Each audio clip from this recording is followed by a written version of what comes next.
First of all, I have no interest in anyone's sex life. Sorry. My question builds upon your response. Why do so many people seem to feel such a deep need to believe things which are obviously untrue? Homeopathy, angels, UFOs, you name it. All the claptrap which fills endless magazines, television shows, etc. As I understood the question, it was essentially why is there such a persistent need for faith? Why do so many people continue to believe, if Christopher argues that the species has evolved beyond the need for it? Is that your question? Well, not quite. What is the fundamental attraction of the illogical? Is what? Say it again. What is the fundamental attraction of the illogical? Oh. Is it the illogical? Yeah, I understand. Yeah. Are people drawn to religion because they're drawn to superstition and things that aren't logical? Yeah. Well, you first. Let's go in reverse. All right. Then, well, look, there's a poem by Philip Larkin called Church Going, which I hope anyone here who has not read, that's sentences going nowhere, I hope anyone who hasn't read that poem will let me do them a favor and look it up for themselves before this time tomorrow, which would perfectly express my point of view. It's a wonderful statement by the greatest English poet of this period, about the experience of visiting a church, not wanting to be able to believe, but not being able to dismiss the seriousness, the history, the tradition, the beauty of it.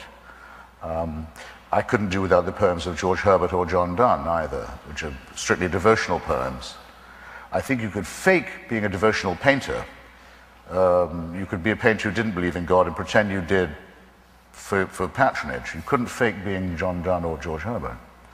I couldn't do without their work. I couldn't do without Gothic architecture or devotional music either. I wouldn't trust anyone who did, who had no feeling for this. And people who don't know what the numinous and the transcendent feel like, who don't experience anything, combinations of landscape and music and poetry, and also the melancholy of one's own life, the realization that we're going to die, and that our children actually need us to do so. Other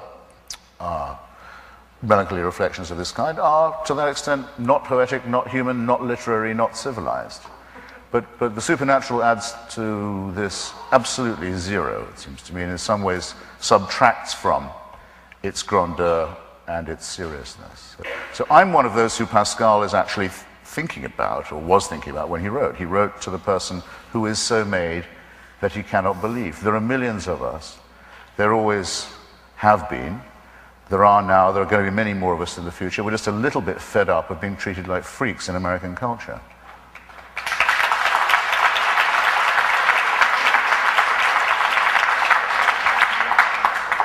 I, from my belief, do not believe that everyone believes in things that are illogical. I think that, and there are different theologians that approach it differently. I guess the closest, well, not exactly where I am, but Paul Tillich, that talks about a personal God, would be going in the direction that I believe. I believe in my own experiences and my own relationship with God. And that is not based on any illogical, unbelievable act. I do not believe things that are necessarily part of dogma. And I think that Richard, you or whoever has the right to disbelieve it without being a freak. But I don't think that I am a freak that believes in illogical things, because I believe that the reason the world operates in a certain order is because there is a supreme force that ordered it. And I don't think that, I happen to agree with Richard that I think religion has been one of the most misused things in history. But I don't think that has anything to do with the existence or non-existence of God. I think that has something to do with man's misuse or use of what is absolutely there, and that is a supreme being. Thank you. We have a lot of questions. Let's get through as many as we can. Sir. I wonder if you both might comment on this. In an age when there is so much, as Mr. Hitchens would put it, wonderful secular knowledge that should disprove or replace the value or the importance of religion, all the modern knowledge that we have, why is it that in so much of the world religion is growing rapidly? In the global south particularly, evangelical Christianity is growing at a tremendous rate, and there are plenty of statistics to back that up. And even when people experience the most horrendous evil, they seem to turn in some strong ways towards religious belief. My brother-in-law is a U.S. Air Force chaplain. He served 2 tours in Iraq. He's presently in Afghanistan. He ministers to men and women who have seen horrendous evil and experienced it firsthand. And yet his services are overflowing. He's done many baptisms. Please help us understand a time when the human race should have grown out of all of this. Why is it growing so dramatically? Thank you. Do you want first go with that? I'm happy to yield to that. Well, at the risk of being callous, I seem to have gone inaudible. Yeah. I don't think that we should be paying for chaplains. I don't think the US government should be employing any. James Madison's co-author of the Virginia Statute on Religious Freedom and of the First Amendment, therefore, was very adamant on the point, very clear.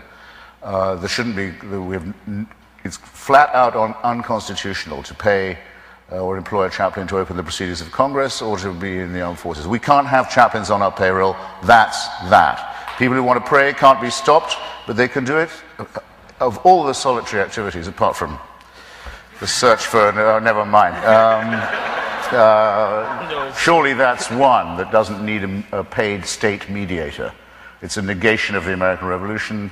So, that first. Second, yes, the modernity, involving as it does a huge exchange of technology and population and innovation in a very churning and vertiginous manner, of course means that a lot of lives have to be lived in a very insecure and risky way. And it's not at all unlike our nature as a species to try and cling to stability, certainty, and consolation in those cases. It explains itself, it seems to me. What is notable, though, is that it hasn't come up in thousands of years with any superior explanation to the old ones. It still is going back to myths that were discredited and exploded many years ago. And these, of course, turn out to be false consolations, whereas the consolations of philosophy and of the aesthetic and of the beauty of science and of reason, so on, available to us all the time and really able to explain why things happen, why terrible wounds are inflicted in Afghanistan and so forth. No, that won't do. Let's, like some absolute loser, find the person who paley means, who says, finds a watch on the beach and thinks, I don't know what this is for, but it seems to tick, it must be for something, but doesn't understand it. We find this wonderful truffle and open it and look at the chocolate and throw it away and then munch on the wrapper. I don't understand it, but I'm one of those who are not made this way. I think the core of your question, I think that the more mankind learns, the more mankind understands that it does not have all the answers. And that's why people continue to reach and seek answers that is beyond what even in this age we've been able to discover. I think that is why.